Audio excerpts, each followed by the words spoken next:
ዓለም ላይ አትራክቲቭ የሚባሉ ወንዶች ቁመታቸው ከ178 እስከ 188 ሴንቲሜትር ድረስ ነው። የኔ ቁመት ደግሞ 184 ሴንቲሜትር ነው። ግን ከዛ በፊት ከጓደኞቼ አጭር የሚባለው ሰው ነበርኩ። 9ኛ እና 10ኛ ክላስ እያለሁኝ አጭር ወፍራም የሚባል ፐርሰናል አለ አይደለ?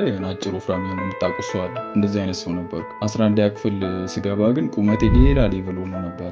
ለማካበድ አይደለም፣ በፊት ይበልጡኛል ያልኳቸው ጓደኞቼ በልጫቸው ወደ ታች ሁላ ማየት ጀምሬ ነበር። ዛሬ እንዴት ያንን ማድረግ እንደቻልኩና እንዴት አሁን ያለኝን ቁመት አቺቭ ማድረግ እንደቻልኩኝ በተፈጥሯዊ መንገድ። ብዙ ጊዜ እንደዚህ አይነት ቪዲዮዎች ይሰራሉ አይደል? የውሸት ቪዲዮዎች። እኔ ግን ቀለል ባለ መንገድ ብዙ ሪሰርቾችን ሰርቼ እንግዲህ ሰራሁላችሁ። ስለዚህ ላይክ አድርጋችሁ መጀመራችሁ እንዳትረሱ። ወንድ ልጅ ማደጉን ያቆማል የሚባለው እስከ 21 ዓመቱ ድረስ ነው። ይህ ሳይንስ ነው የሚለው። ግን አንዳንድ ጥናቶች እስከ 25 ዓመቱ ድረስ ማደግ እንደሚችል ወይም ደግሞ ቁመቱ ሊጨምር እንደሚችል ያሳያል።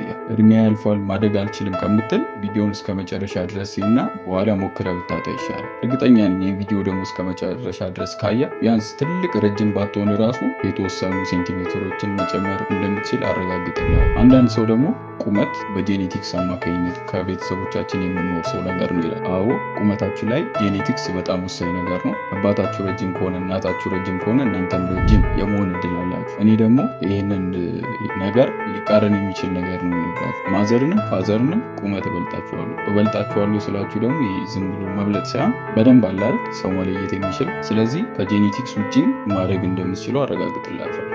ቤተሰባችሁ አጭር ነውና እኔም አጭር እሆናለሁ አላድግም ብላችሁ አታስቡ። አሁን የምነግሯችሁን ነገሮች ብቻ አድርጉ። አንደኛው እንቅልፍ ወይም ደግሞ ስሊፕ ነው። ግሮዝ ሆርሞን ወይም ደግሞ ቁመታችን እንዲያድግ የሚያደርገው ሆርሞን የሚለቀቀው የሰው ልጅ ወደ ዲፕ ስሊፕ ሲገባ ነው። ለእሱ ደግሞ በቂ እንቅልፍ ማግኘት አለብን። በቂ ስላችሁ ይሄ ተኝታችሁ ጥግብ ብላችሁ ምናምን የምትነሱ ሳይሆን ሁሌ ከ8 ሰዓት እስከ 10 ሰዓት፣ በተለይ እድሜያችሁ ከ14 በላይ የሆናችሁ ልጆች አለ አይደል? እስከ 18 እስከ 19 እንቅልፋችሁን ካላስተካከላችሁ ቤተሰባችሁ ረጅም ቢሆን ራሱ ማደግ እየቻላችሁ ይሄ የማደግ ፍጥነታችሁን እያሳነሳችሁት ነው የምትመጡት። እንቅልፋችሁን አስተካክሉ። እኔ አሁን ያለኝን ቁመት ያገኘሁት በእንቅልፍ ቀልድ ማቅሱ አይነት አይደለ። እንቅልፌ ከመጣ መጣ ነው በቃ። በፊት እንዲያውም አስታውሳለሁ እስከ 12ኛ ክላስ ይሄ 5 ሰዓት 6 ሰዓት ምናምን አርፍዶ መተኛት የሚባል ነገር አላውቅም። በጊዜ 3 ሰዓት እተኛለሁ። ጠዋት እንደ ሁኔታው አርፍጄ መነሳት ካለብኝ እነሳለሁ። ክላስ ምናምን ካለ ደግሞ ይላል።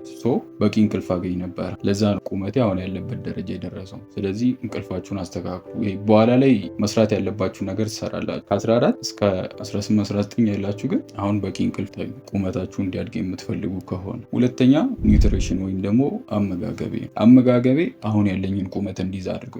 ምግብ ወይም ኒውትሪሽን ስላችሁ የተለየ ነገር እየበላሁኝ አይደል። እንደ ሁሉም ኢትዮጵያዊ ቤት ያለውን ነገር ነው በልቼ ያደግኩት። ግን ትንሽ ለየት የሚያደርገው ነገር የእንስሳት ተዋጽኦ የሚባሉ ምግቦች አሉ አይደል? እነ ወተት፣ እርጎ ምናምን እነሱን በቀላሉ ቤት ውስጥ ማግኘት ይችል ነበረ። እነሱን በልቼ ነው ያደግኩት። ይሄ በተለይ ደግሞ የእድገት እንትናችሁ በሚፋጠንበት እድሜ ቅድም የነገርኳችሁ አለ አይደል? ከ14 እስከ 15 በላይ ያልኳችሁ በዛ ሰዓት በደንብ ያን ነገር አክሰስ ማድረግ ይችል ነበር። እንዴት ነው ምግብ ቁመታችን ላይ ተጽዕኖ የሚያመጣው የምትሉ ነገር ከሆነ ወተት ውስጥ ካልሲየም ማግኘት እንችላለን። ካልሲየም ደግሞ አጥንታችን እንዲጠነክርና ሞር ቁመታችን እያደገ እንዲሄድ የሚያደርግ የኒውትረንት አይነት ነው ማለት ነው። ከቻላችሁ ቢያንስ በሳምንት 1 ቀን ወይ 2 ቀን ወተት ብትጠጡ ሞር ቁመታችሁ እንዲያድግ ማድረግ ትችላላችሁ። ወተት አላገኝም ብር የለኝም እንዴት ልጠጣ ምናምን የምትሉ የምር ቁመታችሁ እንዲያድግ የምትፈልጉ ከሆነ ምንም ነገር ማድረግ ትችላላችሁ። አብዛኛው ሰው ብሩን የሚያጠፋው ቲክቶክ እያየ ነው፣ ካርድ ምናምን ሞልቶ ወይ እርጥብ እየበላ ወይ ቤቲንግ እየቆረጠ። እናንተ ፍላጎታችሁ ከሆነ ከነዛ ላይ ቀንሳችሁ ለወተት መዋል ትችላላችሁ። ሶስተኛው ሰንላይት። ባለፈው ነበር ልብ ያልኩት የሆነ ሰዓት የኮሮና ሰዓት የምታስታውሱ ነገር ከሆነ አብዛኛው ሰው ትምህርት ምናምን አልነበረም ቤት ነበር ቢለው እና እኔም ከጀለሶቼ ጋር ሰፈር ነበር ምንም ሰራው ስራ ስላልነበረ ጠዋት ነበረ ከቤት መውጣው ቸርች ምናምን ለመሄድ ብዬ። ከዛ እዛው በላሉ ቁርሴን ምናምን አልበላም እስከ 7 ሰዓት እስከ 6 ሰዓት ድረስ እዛው ፀሐይ ላይ ሰፈር የሆነ ድድ ማስጫ ነበረ እና እዛ ነበር የምውል። ስለዚህ ሰንላይት ያልኳችሁ በቂ ፀሐይ ያገኝ ነበረ ማለት ነው። አስቤውም ባይሆን በተዘዋዋሪ ኢቭን በስቶብኝ ራሱ ፊቴ እየጠቆረ መጥቶ ነበር። ለቁመታችን ደግሞ የፀሐይ ብርሃን ወይም ደግሞ ሰንላይት በጣም ወሳኝ ነገር ነው። አይታችሁ ከሆነ ብዙ ጊዜ እናቶች ልጆቻቸውን በጠዋት ፀሐይ ያሞቃሉ አይደለ? አጥንታቸው ጠንካራ ስለሚሆን። ከፀሐይ ቫይታሚን ዲ እናገኛለን። ቫይታሚን ዲም በተመሳሳይ ከካልሲየም ጋር አጥንታችን ጠንካራ እንዲሆንና ቁመታችን እንዲያድግ። አንዳንድ ሰዎች አሉ አይደል የሆነ እግራቸው እንደዚህ ክፍት የሆነ አይነት ሰዎች እንደዚህ ፖስቸራቸው የተስተካከለ እንዲሆን የሚያደርግ ይህ በቂ ፀሐይ ስላላገኙ ወይም ደግሞ ፀሐይ ስላልሞቁ ነው እነዛ ልጆች። እንዲያውም እርግጠኛ ነኝ ትተራረባላችሁ። እንደዚህ እግሩ ክፍት የሆነ ሰው ካገኛችሁ አንተ በልጅነት ፀሐይ አልሞክም እንደ ምናምን ትላላችሁ አይደል? ፀሐይ በጣም ወሳኝ ነገር ነው ለቁመታችን። አሁንም ደግሞ አድጋችሁም ቢሆን ያንን ፀሐይ ብታገኙ ቁመታችሁ አሪፍ ለውጥ ማምጣት ይችላል። ጠዋት ተነስታችሁ ረጅም ሰዓት እንደኔ እስከ 6 እስከ 7 ሰዓት ድዳችሁን አስተታችሁ ቁጭ እንድትለዋል። ቢያንስ ግን ከ10-15 ደቂቃ ፀሐይ ብታገኙ ሞር ቁመታችሁ እያደገ ይመጣል፣ ወይም ደግሞ የሚታይ ለውጥ ማምጣት ትችላላችሁ። አራተኛው ጉድ ፖስቸር። ሁሉም ሰው አጭር ሆኖ አይደለም፣ ግን ቁመት ኖሮት ወይም ደግሞ ረጅም ሆኖ ራሱ እንደዚህ አንገቱን አቀርቅሮ ወይም ፖስቸሩ የተበላሸ ነገር ከሆነ ረጅሙ ሰው ራሱ አጭር መስሎ ነው የሚታየው። አንዳንድ አይታችሁ ከሆነ አጭር ሆኖ ራሱ እንደዚህ ፖስቸራቸው የተስተካከለ ወይም ደግሞ ቀጥ ብሎ የሚሄዱ ልጆች ካያችሁ አጭር ቢሆኑም ረጅም መስሎ ይታያል። ስለዚህ ፖስቸራችሁን አስተካክሉ። እንዴት ፖስቸራችሁን ማስተካከል እንዳለባችሁ ከዚህ በፊት ነግሬያችሁ ነበር። በሰው ፊት ስትራመዱ ትከሻችን ወደኋላ አድርጋችሁ ደረታችሁን ወደፊት፣ ከዛ ቺን የምትባለው አለች አይደል? እሷን ቀና ታደርጋላችሁ። ከዛ ፖስቸራችሁ የተስተካከለ ይሆናል በምትራመዱበት ጊዜ። አንዳንድ ሰው ደግሞ ኦቨር በአንዳንድ ተጽዕኖዎች እንደዚህ የጎበጡ ሰዎች አሉ። እነሱን ደግሞ እንዴት እንደምታስተካክሉ በኋላ ላይ ይነግራችኋል። ልብ ብላችሁ ከሆነ አንዳንድ ስፖርተኞች፣ ዋናተኞች፣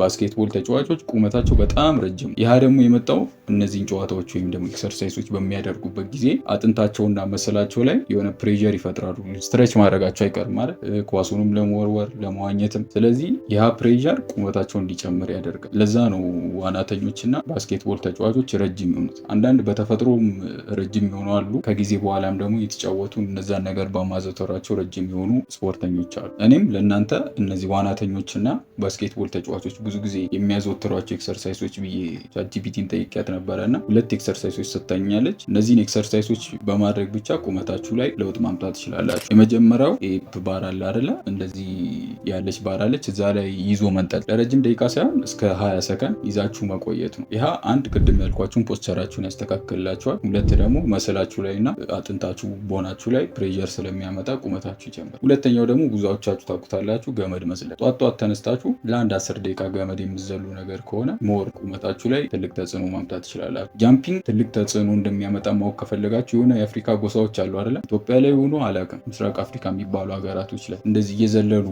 የሚደንሱ አሉ። ካያችሁ ሙሉ አብዛኞቹ ጎሳዎች ረጃጅም ናቸው። ለምን? ይህንን ባህላዊ ጭፈራ ስለሚጨፍሩ። ይህ ጭፈራ ደግሞ እንዴት ነው የሚጨፈረው? እየዘለሉ ምናምን። ስለዚህ ብዙ ጊዜ ከጃምፒንግ የተያያዙ ኤክሰርሳይሶች ወይም ደግሞ ስራዎች፣ አሁን ለምሳሌ ቅድም ባስኬትቦል ይዘላሉ አይደል ለመጫወት። ስለዚህ ቁመታችሁ ላይ አስተዋጽኦ ያደርጋል ማለት ነው። ሌላ የምታውቋቸው ካሉ ከገመድ መዝለል ውጭ እንደዛን ኤክሰርሳይሶች ብታዘወትሩ የሚታይ ለውጥ ማምጣት ይችላል። አንድ ያልነገርኳችሁ ነገር ደግሞ ከዚህ በፊት እንዴት ቁመታችንን እናሳድግ የሚል የሆነ ኮርስ ገዝቼ ነበረ እና ሳየው ብዙ ከዚህ የተለየ አይደለም። እኔ አሁን የነገርኳችሁን ነገሮች ነው የነገሯችሁ። በዛ ላይ ደግሞ ብሩ በጣም ውድ ነበረ።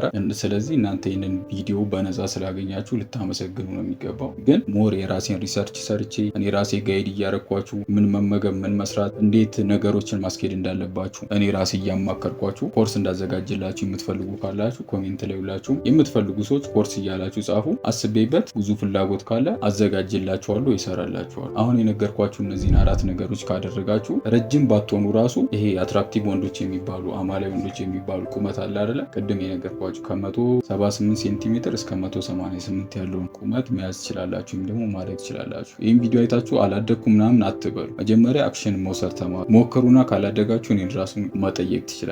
ደግሞ ረጅም እንሆናለን ምናምን ብላችሁ ሳይሆን ማሰብ ያላችሁ ቢያንስ አቬሬጅ ቁመት ይኖረናል ብላችሁ ቪዲዮ እንደተመቻችሁ እርግጠኛ የነበርኩኝ። እንደዚህ አይነት ሰልፍ ኢምፕሩቭመንት ኮንቴንት የሚመቻችሁ ነገር ከሆነ ሰብስክራይብ አድርጋችሁ ፋሚሊ መሆን ትችላላችሁ። ደህና ሁኑ።